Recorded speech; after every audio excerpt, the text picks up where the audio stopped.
नमस्कार, आप देख रहे हैं प्रदेश का सबसे भरोसेमंद news channel India news Uttar Pradesh Uttarakhand. मैं हूं आपके साथ विवेक पांडे और बड़ी बहस में आज चर्चा होगी मुंबई में इंडिया गठबंधन की तीसरी बैठक को लेकर। दरअसल आगामी लोकसभा चुनाव को लेकर देश भर की सभी पार्टियों ने कमर कस ली है।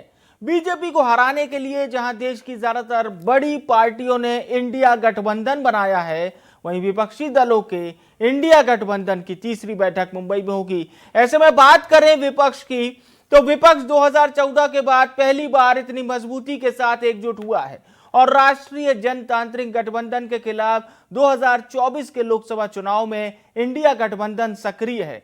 केंद्र में 9 साल से सत्तासीन बीजेपी को चुनौती देने के लिए रणनीति तैयार करने की कड़ी में देश में इस तरह की बैठक आयोजित की जा रही है और इस अहम बैठक में कांग्रेस, आम आदमी पार्टी, तृणमूल कांग्रेस समेत 28 दलों के नेता हिस्सा ले रहे हैं। इन 2 दिनों के दौरान कई अहम फैसलों पर मुहर लगने की बात भी कही जा रही है। ये जानकारी भी सामने आ रही है कि इस अहम बैठक में लोकसभा चुनाव 2024 के लिए उम्मीदवारों से लेकर चुनाव प्रचार की रणनीति भी, इस पर भी चर्चा होने के आसार हैं। तो इस अहम बैठक में एक सीट एक उम्मीदवार के संभावित फॉर्मूले पर विचार विमर्श होने के आसार हैं।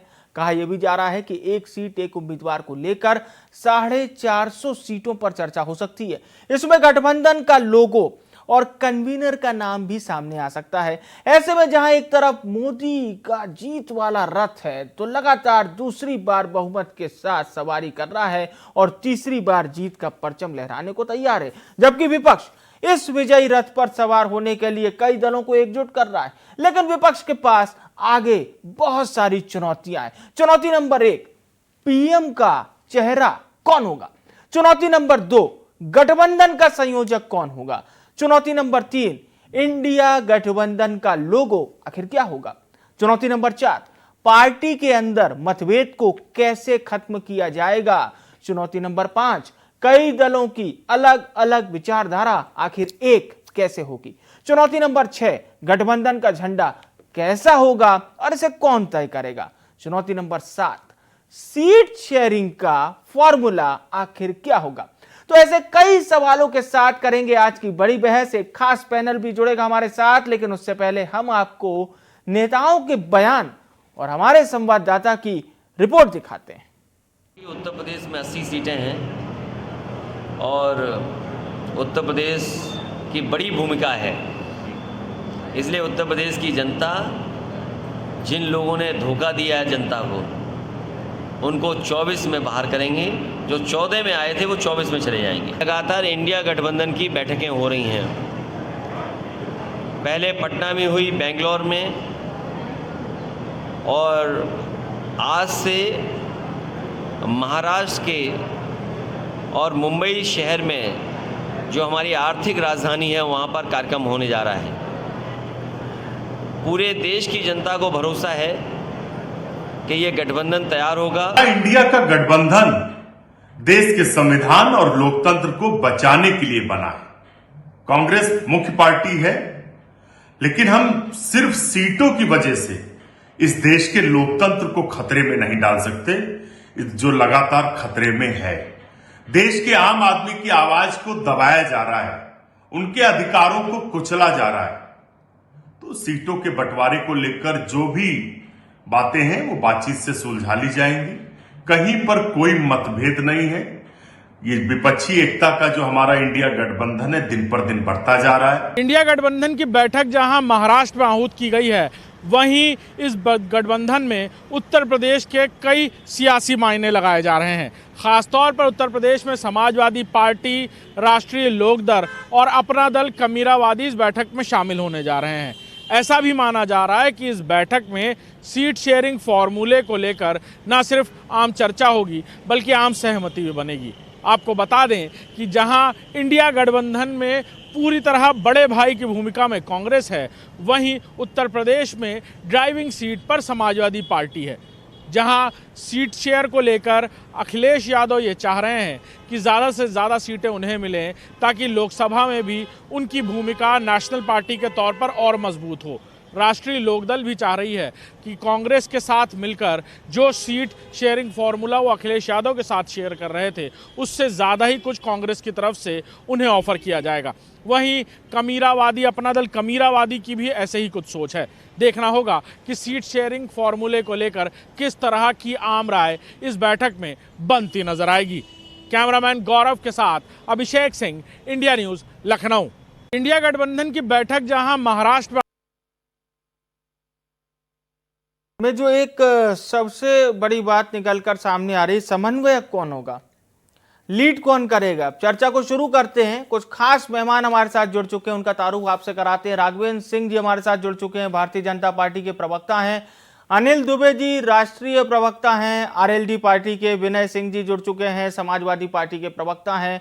मनीष सिंघवी जी कांग्रेस पार्टी का पक्ष रखेंगे, कांग्रेस प्रवक्ता हमारे साथ जुड़ चुके हैं। आप सभी मेहमानों का सबसे पहले बहुत बहुत स्वागत है इंडिया न्यूज में।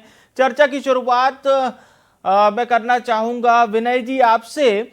समाजवादी पार्टी लीड करेगी उत्तर प्रदेश में इंडिया को, इसमें कोई दो राय नहीं है। जब तक बसपा वैसे तो इंडिया गठबंधन में शामिल होने की ना जरूर कह दी है मायावती जी ने, तो समाजवादी पार्टी के पास कितना चैलेंज है उत्तर प्रदेश को लेकर।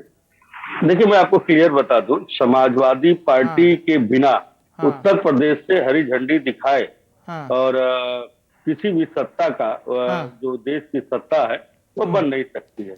तो जाहिर सी बात है समाजवादी पार्टी कहीं न कहीं भारतीय जनता पार्टी से यह बड़ी कायदे से लड़ रही है और समाजवादी पार्टी को लोगों ने पसंद भी किया है। और हमारे गठबंधन में जितने लोग हैं, इंडिया गठबंधन, हम सभी लोगों को एक साथ लेकर के और इस लड़ाई को लड़ने के लिए तैयार है। इसका आगाज आप अभी देखेंगे घोसी उपचुनाव में हमारे सारे गठबंधन, इंडिया गठबंधन के जितने भी लोग हैं वो सारे लोग एक साथ मिलकर के घोसी उपचुनाव लड़ाने का काम कर रहे हैं। और घोसी उपचुनाव आपको बता देगा, वहीं से आगाज हो जाएगा 2024 का। और यही से हुंकार समाजवादी पार्टी भरने के लिए तैयार है, क्योंकि घोसी उपचुनाव में स्थिति ये है। आपके समन्वयक फिर कौन होगा? क्या आप अखिलेश जी बनेंगे समन्वयक? नहीं, अब ये तो जब इंडिया पूरे लोगों का गठबंधन होगा, जो उस गठबंधन में है इंडिया के, वो लोग बैठ करके आपस में तय करेंगे। लेकिन हाँ, इसमें कोई दो राय नहीं है कि समाजवादी पार्टी उत्तर प्रदेश से जो है कहीं ना कहीं लड़ने के लिए तैयार है और सबका नेतृत्व करने के लिए तैयार है।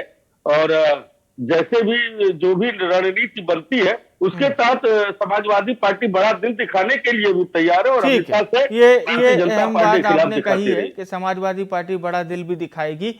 अनिल जी, मैं आपसे समझना चाहूंगा, आप लोग कितने उत्साहित हैं? वैसे लगभग समाजवादी पार्टी के हिसाब से ही आप लोग का प्लान तय होगा, क्योंकि अब एक साथ एकजुट भी रहना है।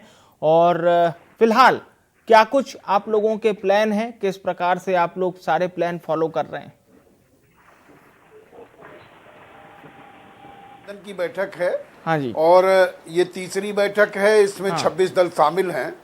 और जो मैं समझता हूं कि बैठक में जो देश के जो मुद्दे हैं, जिन मुद्दों को लेकर के संघर्ष करने की जरूरत है, जिन मुद्दों को लेकर के पूरे देश में भारतीय जनता पार्टी की सरकार के खिलाफ आक्रोश है, इस बैठक में वो तय होना चाहिए कि जो महंगाई के सवाल हैं, जो किसानों की समस्याएं हैं, नौजवानों की समस्याएं हैं, इन समस्याओं पर को लेकर के एक साझा संघर्ष की रणनीति बने।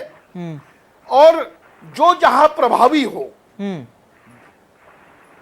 जी, जो जिस प्रदेश में प्रभावी हो, जो जिस क्षेत्र में प्रभावी हो, जो वहां पर जीतने की स्थिति हो, जिसकी लोकप्रियता ज्यादा हो, मैं समझता हूं बैठक ये गठबंधन जो हमारा महागठबंधन है, इस दिशा में काम इस पर तय होगा। और जो हमारे इस गठबंधन का जो मंतव्य है, वो सभी लोग ये चाहते हैं कि भारतीय जनता पार्टी इस देश से पराजित होकर के जाए। भारतीय जनता पार्टी की सरकार से, जो एक तानाशाही सरकार पूरे देश में चल रही है, जिसने केवल देश की जनता को, नौजवानों को, किसानों को, सभी वर्गों के साथ एक विश्वासघात करने का काम किया है, ऐसी सरकार को हटाने के लिए सभी लोग सहमत हैं। और हम लोग भी चाहते हैं कि पूरे देश में सीधा उम्मीदवार, ठीक है, विपक्ष का सीधा हाँ, उम्मीदवार भारतीय जनता पार्टी के खिलाफ सीधी लड़ाई हो, इस पर ये चीजें भी बैठक में तय होंगी। ठीक है। मनीष जी, इसमें कोई शक नहीं कि कांग्रेस पार्टी इंडिया गठबंधन ही नहीं, इस देश की प्रमुख पार्टियों में से एक है, लेकिन उसके बावजूद आप लोग सभी को जो साथ लेकर चल रहे हैं, तकरीबन 28 दल, तो कांग्रेस पार्टी किस प्रकार से अपनी भूमिका को जाहिर करेगी, और खास तौर से अगर हिस्सेदारी की बात करें, क्योंकि आप लोगों का जोर तो इस बात पर होगा कि समन्वयक जो है इस पूरे इंडिया गठबंधन को लीड करने वाला जो व्यक्ति है वो कहीं ना कहीं कांग्रेस पार्टी से होना चाहिए। देखिए, ऐसा है कि हम लोकतंत्र में विश्वास रखते हैं। हम इस बात पर जोर देंगे कि वहां पर बैठक में सबके बीच बातचीत हो, हल जो निकले वहां से निकले। किसी बात को थोपना नहीं है, बड़ा दिल दिखाना है और सबको साथ लेकर चलना है, क्योंकि आज का संकट दूसरा है। आज का संकट यह है कि प्रधानमंत्री के आर्थिक सलाहकार विवेक देवराय अपने आर्टिकल में लिखते हैं कि संविधान को बदल दिया जाना चाहिए और प्रधानमंत्री खामोश रहते हैं। तो हम लड़ाई लड़ रहे हैं निरंकुशता के खिलाफ, हम लड़ाई लड़ रहे हैं उस सोच के खिलाफ जो संविधान बदल देना चाहती है, हम लड़ाई लड़ रहे हैं सांप्रदायिकता के खिलाफ, तुष्टीकरण के खिलाफ। हम देश को एकजुट रखना चाह रहे हैं और इसीलिए कल उद्धव ठाकरे जी ने अपने प्रेस कॉन्फ्रेंस में कहा, जिसको आपने अपने ओपनिंग स्टेटमेंट में भी कहा आपने इस बात को, कि डिफरेंट आइडियोलॉजीज की पार्टी है। इस बात का जवाब उन्होंने कल वहां पर दिया कि ये ठीक बात है कि विभिन्न विचारधाराओं की पार्टी एक साथ आ रही है, मगर मकसद और गोल सिर्फ एक है कि इस देश को और संविधान को बचाना है। चलिए ठीक है, आपने भी अपना मंतव्य साफ कर दिया। राघवेंद्र जी, अब ये जैसे इंडिया गठबंधन है, सभी पार्टियां एकजुट हो रही हैं, तो लगभग आज जो पैनलिस्ट हैं वो भी मुझे ऐसे ही नज़र आ रहे हैं, क्योंकि आज आप अकेले हैं और आपको डिफेंड भी करना है। क्या कुछ आप लोगों की परेशानियां कुछ बढ़ रही हैं, ये बैठक देखकर कुछ परेशानी आप लोगों को फील हो रही हो? सभी एकजुट हो रहे हैं एनडीए के खिलाफ? जी देख रही है, आवाज आपकी खरखरा रही है, जरा क्षमा करिएगा। जी, उसको ठीक कर लिया जाएगा, आप कंटिन्यू कीजिए। आजादी के बाद से लेकर आज तक विभिन्न चुनाव हुए, विभिन्न प्रदेशों में चुनाव हुए, विभिन्न देशों में तमाम लोकसभा के चुनाव हुए, लेकिन पहली बार ऐसा चुनाव हो रहा है किसी को सत्ता से हटाने के लिए चुनाव हो रहा है। न इनका कोई सामान्य निगम प्रोग्राम है, न इनके पास नियत है, न कोई नेता है, बस एक लक्ष्य है, देश की सरकार से नरेंद्र मोदी को हटा दिया जाए। तो देश की जनता को बेवकूफ समझ रखा है क्या? देश की जनता को मूर्ख समझ रखा है क्या? इतनी आसानी से हट जाएंगे इस तरीके से? भाई ये लोग है क्या? इनकी जो है 3 बैठकें हो चुकी है विवेक की, 2 बैठकें हो चुकी हैं। दोनों बैठकों में क्या निर्णय हुआ?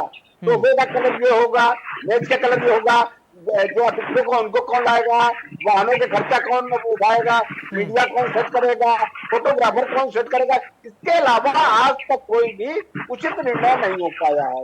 ये लोग मात्र इस प्रकार की बातें कर रहे हैं, अभी तक इनका संयोजक तो तय नहीं हो पाया है। ये लोग जो है बिना दूल्हे की बारात की तरह घूम रहे हैं, देश की जनता के सामने हंसी के पात्र बन रहे हैं।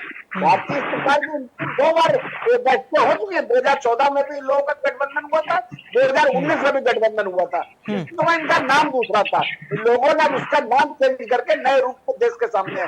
भाई मान्यवर, ये जो आप जो है बैठक पश्चिम बंगाल में भी की गई थी इस प्रकार की, पिछले 2019 के लोकसभा चुनाव में परिणाम हुआ था, हाथ में हाथ बांध करके सब लोग खड़े हो गए थे, एक दूसरे की कसमें खाए थे, कसीदे पड़े थे।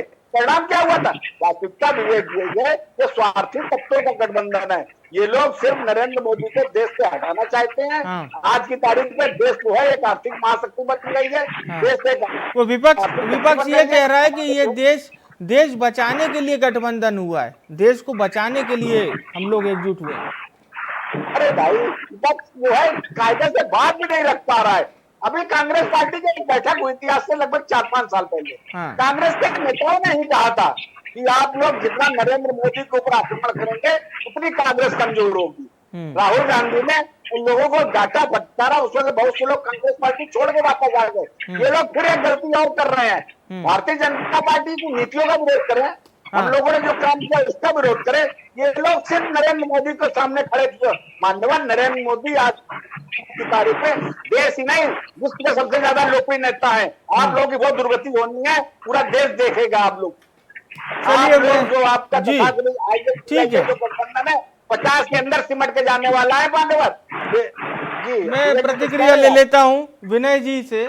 विनय जी, बीजेपी तो ये कह रही है कि आप लोग आप लोग एकजुट इसलिए हो रहे हैं क्योंकि खुद को बचाने की कवायद है।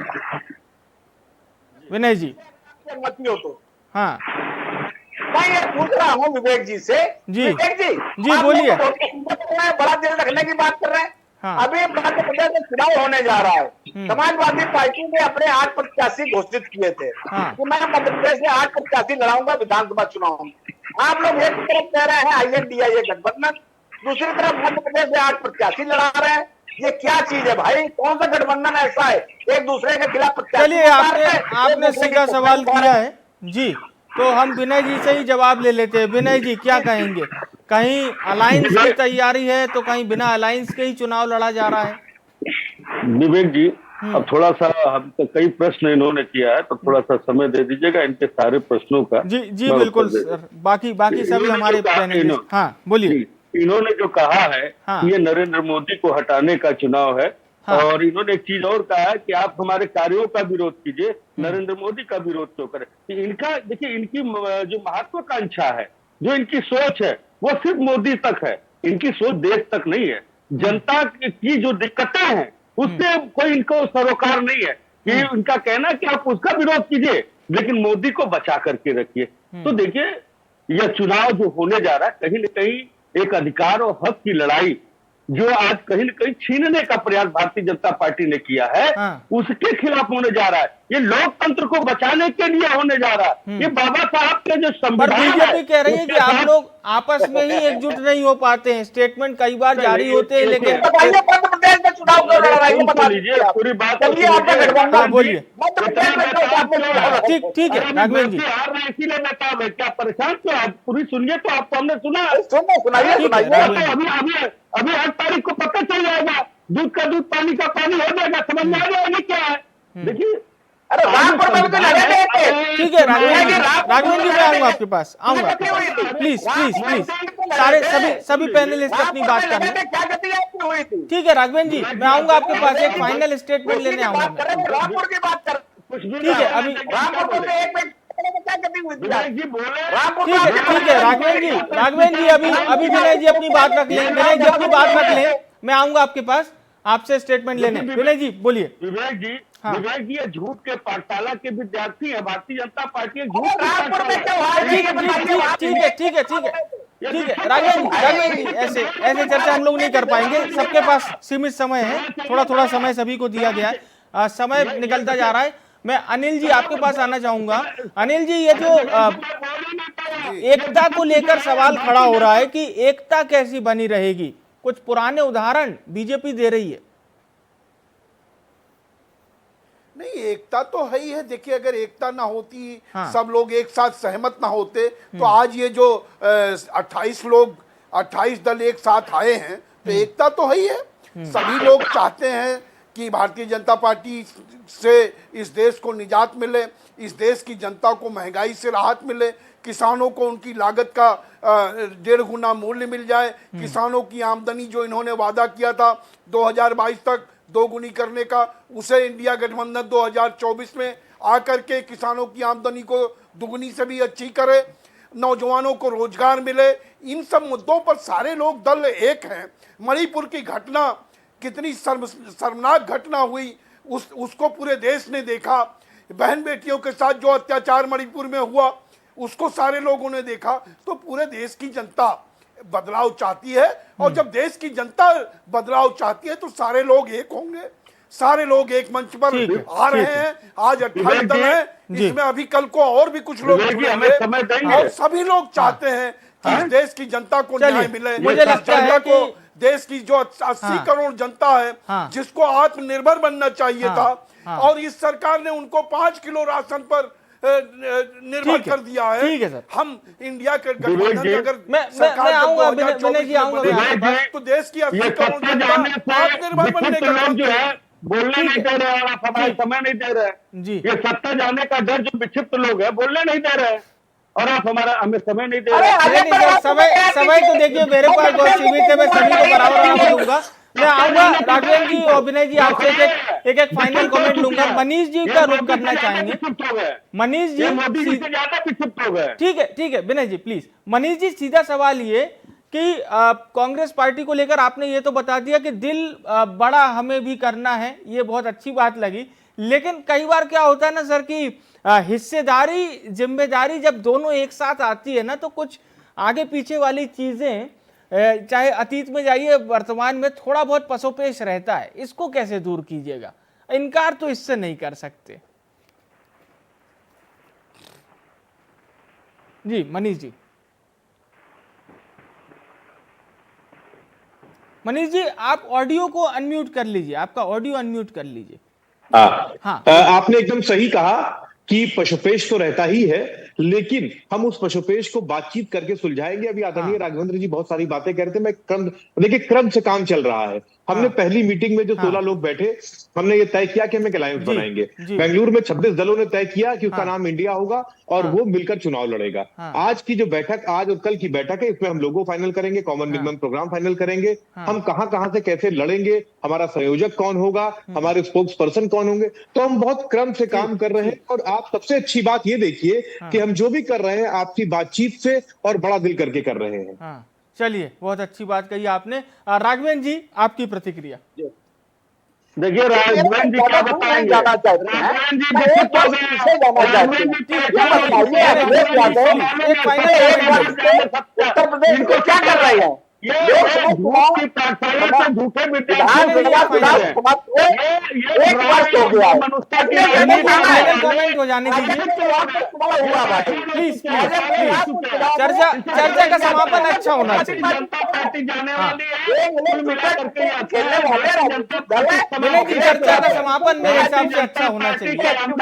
सभी पैनलिस्ट अपनी अपनी बात में माननीय मुलायम सिंह यादव ने उसके बाद से लेकर आज तक अखिलेश यादव ने कौन सा बात किया? आप लोग ऐसे चर्चा का समापन करेंगे तो फिर कैसे चलेगा? आज की तारीख में समाजवादी पार्टी की 3 लोग बातें कर रहे हैं। आप नेशनल डीलर और अडानी ग्रुप समूह के सदस्य क्या आप बात करते हैं? आपको डर है? चलिए,